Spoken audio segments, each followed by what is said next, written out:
Hello and welcome to PP News.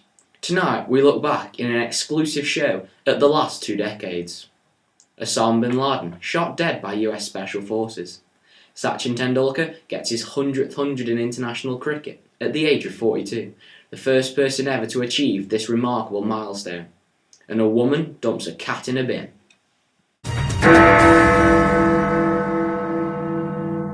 It's time for our exclusive report revisiting the Mississippi flood of 1993. Now, we all know the Mississippi flood was a disaster, but what really caused it? To find out, we're going over to our news correspondent Josh Prince for this exclusive report. The Mississippi River drains over half the landmass of the USA and is a vital trade route connecting the northern and southern states of America. It's the third longest river in the world, behind the Nile and the Amazon, and discharges over 584 million tons of sediment per year. It flows through 10 individual states and has no less than 100 tributaries, including the famous Missouri River. But what really happened? It snowed hard in the winter, and when the spring snowmelt came, so did the rain. Certain states received double the amount of precipitation in June and July. In fact, 850 millimeters of rain fell from April to July, more than the yearly average. The snowmelt saturated the soil, and so when this rain did fall, it went straight into the river, causing a flashy rise in the level previously unseen.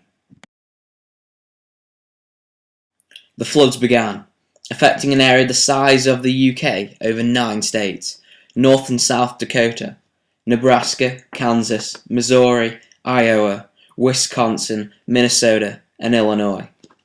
28 people were killed, and 36,000 people lost their homes. 6 million acres of farmland were flooded, devastating crops. All this damage summed up to an estimate of $20 billion. Here are 2 pictures, before and after, showing the effects and scale of the flood.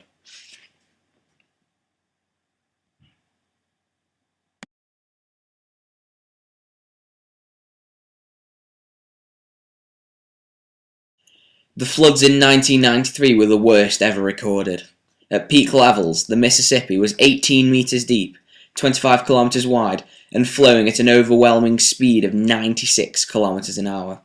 In St. Louis, the floods climbed the 15.8 meter concrete wall, discharging 23.6 million liters per second, 5 times the normal flow. Within weeks, a 150,000 liters per minute leak had developed under a section of the wall. However, by no means can this flood be blamed entirely on Mother Nature.